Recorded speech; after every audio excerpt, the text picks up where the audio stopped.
al despertar, al despertar. Hola, buenos días amigos y amigas, bienvenidos a la noticia del día aquí en GAFA TV Ecuador en Al Despertar. Nosotros hemos invitado a dos libreros, a dos editores, acá a nuestros estudios, para conversar sobre un tema preocupante. Ellos forman parte del colectivo Inconformes con el Instituto de Fomento, Creación e Innovación, que es una instancia pública que maneja recursos para ayudar a proyectos, a la promoción, a la difusión y a la creación. Es este famoso instituto. Saludo cordialmente a Pamela Ríos. Ella es escritora, es librera, ella es editora. A ver si ubicamos el tema. ¿Qué pasa con ustedes en su relación con este instituto de fomento? Luego hablaremos del concurso. Bueno, yo quería puntualizar, no soy editora, pero específicamente en esta edición del concurso yo participé con como autora para una editorial independiente que se llama Doble Rostro. Entonces, nuestra inconformidad sobre todo viene por parte de los jurados. Cuando llegaron las resoluciones de la etapa de calificación individual de los jurados del IPSI, habían cosas que no se podían creer. Por ejemplo, una colección que era de una investigación de autores del siglo XVI al siglo XIX, tenía un comentario de un jurado que ellos no querían pagar derechos de autor y que por eso estaban haciendo de personas muertas. Entonces, no se sabe de dónde los jurados sacaron este tipo de comentarios, este tipo de calificaciones terribles, y también había, descalificación sobre todo a la trayectoria de muchos editores independientes aquí en el Ecuador. Por ejemplo, en la editorial Doble Rostro que estuvimos participando, su directora es la escritora y editora Sandra Araya. Sandra tiene 12 años como editora independiente y además fue editora de El Cartón Piedra, de El Telégrafo y de muchas otras cosas. Ahora está editando Letras del Ecuador en la Casa de la Cultura, por ejemplo. Y uno de los comentarios de los jurados es que ella no tiene la suficiente experiencia editorial para presentar la colección. Yo quisiera pasar el micrófono ahora a Diego Chamorro. Él es editor, es librero. Que nos cuente un poquito para seguir con la línea discursiva.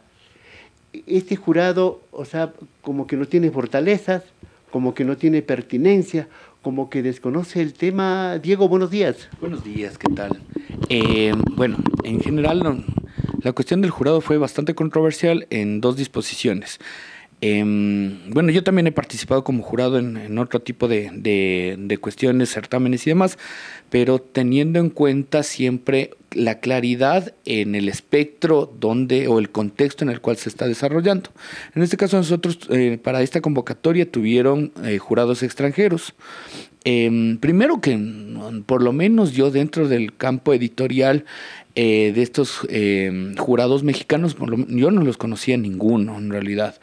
Y de otra parte creo que hay que tener una cierta guía técnica de un técnico del IPSI para que pueda generar, o sea, si el jurado puede tener cartas habilitantes y demás, pero tiene que tener claro cómo es el contexto editorial o el sector editorial en el cual está siendo jurado, ¿no? Principalmente creería yo, en mi evaluación, veo que no hubo claramente una correspondencia, que los jurados, un jurado en específico no leyó siquiera los proyectos, porque las respuestas en realidad eran como bastante genéricas para todos los proyectos.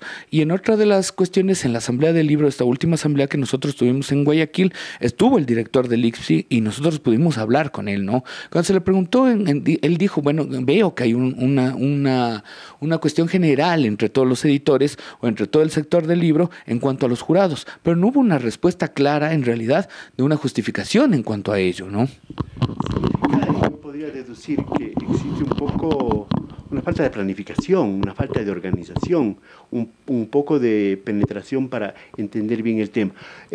Pamela, vuelvo con usted. ¿Cuántos participantes hubo en este concurso que se lanzó el pasado enero de 2023? Bueno, como yo le dije al principio, había dos categorías para artes literarias. Una era las colecciones, digamos, como contemporáneas, y la otra de comunidades lectoras. En las colecciones de edición contemporánea hubo 33 participantes, de los cuales se les premiaron a 6 y se dejaron 3 premios desiertos. Eso puedo. ¿Y cuánto fue el incentivo, llamémosle, del $1.171.000 que estaba previsto para este concurso? Había alrededor de $320.000 para literarias divididas en estas dos categorías, ¿no?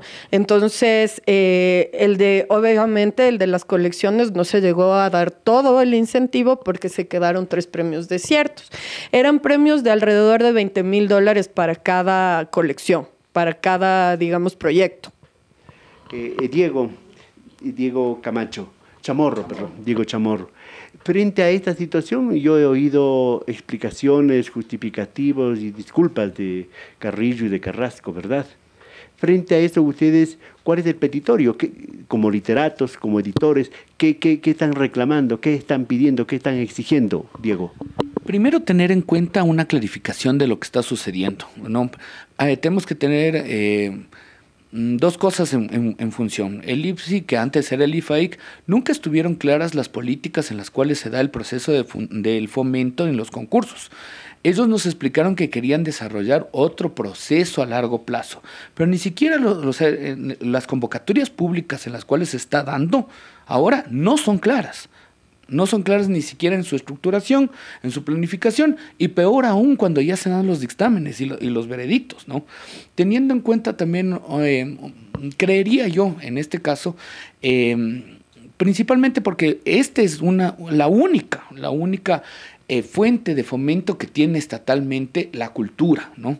Entonces, muchas de las editoriales independientes viven de esto. Si no sacan anualmente una de estos certámenes, que relativamente, imagínense, premiaron 6 de todo a nivel nacional. Eso es relativamente una ofensa también total y completamente para todo el sector editorial, librero y en realidad cultural y artístico del Ecuador, ¿no? O sea, me parecería en este caso, si hubiese más opciones dentro del mismo Instituto de Fomento o dentro del Ministerio de Cultura, o dentro de las opciones estatales, acuerdo, solo se premian 6, pero no puedes dejar 3 premios desiertos en esta carestía total de los medios en los cuales se desarrolla el sector editorial, ¿no? Tomando en cuenta que la pandemia fue cruel con la cultura, con todo ese asunto. Pero vuelvo a Pamela Ríos. Esto significa que a nuestras autoridades, a nuestro Estado, le preocupa muy poco la cultura. Sigue siendo la última rueda del coche. Frente a eso, ustedes que están inmiscuidos, vinculados, en este caso a la producción literaria, a la edición, a la producción, ¿qué están haciendo? ¿Cuál va a ser la respuesta? Bueno, nosotros en el mes de diciembre tuvimos un problema gigantesco en la Feria del Libro de Quito, que fue terriblemente organizada, terriblemente un fracaso total. Y a partir de este fracaso de la Feria del Libro de Quito se formó la Asamblea del Libro. La Asamblea del Libro se dio en enero y juntó a la mayor cantidad de personas que estamos en este ecosistema editorial para reclamar justamente que el dinero público de cultura, que es muy poco, como bien lo dice, es la última rueda del coche, no se bota a la basura como pasó en la Feria del Libro, $500,000 que se fueron al basurero, porque ninguno de los libreros o editores que asistimos a esa feria tuvo ventas, ganancias y demás. Entonces, a partir de la Asamblea del Libro, hubo una segunda Asamblea del Libro ahora en el marco del Observatorio de Políticas Culturales organizado por la Universidad de las Artes, en donde tuvimos una entrevista directa con Jorge Carrillo. Pues como asamblea estamos nosotros formando unas comisiones para fiscalizar, de veeduría y de acciones específicas y concretas para decirle al Estado que nosotros estamos aquí, que existimos, que estamos pendientes de lo que están haciendo. Creo que definitivamente la estrategia de la ministra de Cultura es no hacer nada para que no le digan que está haciendo mal las cosas. Entonces, por favor, esa estrategia en un sector tan precarizado es terrible. Y también una estrategia dirá que ya nos vamos. ¿Y también? Y se quieren lavar las manos. Quiero terminar con esto con Diego Chamorro. A los candidatos no les oigo hablar de cultura. No sé qué pasa, están hablando de todo, aparentemente. Pero la cultura para ellos no existe. Si les preguntamos qué libro están leyendo, no sé qué estarán leyendo. Entonces, ¿qué piensas de los candidatos? ¿Qué piensas de este momento electoral, político, respecto a la cultura, Diego? Claro, principalmente creería que siempre se vio a la cultura como un aspecto más bien suntuoso, elitista y determinado, pero no es así. En realidad, la cultura es una resignificación material de las conductas cotidianas de nuestro entorno, de todos los días, ¿no? Esto tomando en cuenta el texto de definición en la cultura de Bolívar Echeverría, el mejor filósofo que nosotros tuvimos en este caso. ¿Cuál es la respuesta del Estado? ¿Cuál es la respuesta de los gobiernos que vienen en cuanto a ello? Siempre va a ser como un poco maquillar el asunto, ¿no? Te estoy dando un poco de fomento y de plata en cuanto a ello para que no haga un levantamiento en ello, en realidad artístico-cultural. Tengamos en cuenta solo el aspecto del libro. El libro es un dispositivo que acciona cosas, ¿no? Si nosotros no tenemos un plan nacional de libro, ¿no? Un plan nacional de lectura, fuimos el último país en ingresar en este plan nacional y el primero en salirnos. La respuesta del ministerio y de la ministra fue: ¿para qué vamos a invertir en un plan nacional si la gente nunca lee? No lee. Es justamente por eso, porque la gente no lee, necesitamos un plan nacional de lectura, ¿no? Ahora, ¿cuál sería el ámbito en ello? Ser reales, o sea, ver críticamente la situación en la cual nosotros nos encontramos como nación está delimitando también en el poco acceso cultural y artístico en el cual necesitamos, que sea visto como una necesidad. Muy bien, muchísimas gracias a Pamela Ríos y a Diego Chamorro por haber asistido a nuestros estudios para hablar sobre este tema y de esta protesta justa que están haciendo al Instituto de Fomento a la Creación y la Innovación. En todo caso, recordarle a la señora ministra y a todos que lamentablemente el Ecuador, según cifras últimas de años anteriores, apenas sería un medio libro al año. Estamos en el farolito de la lectura, de la cultura, y aquí no se hace nada. Y para recordar, el presidente Lazo alguna vez se tomó con policías la Casa de la Cultura Ecuatoriana. Señoras y señores, hasta aquí nuestro diálogo en la Noticia del Día. Hasta pronto. Al despertar, al despertar.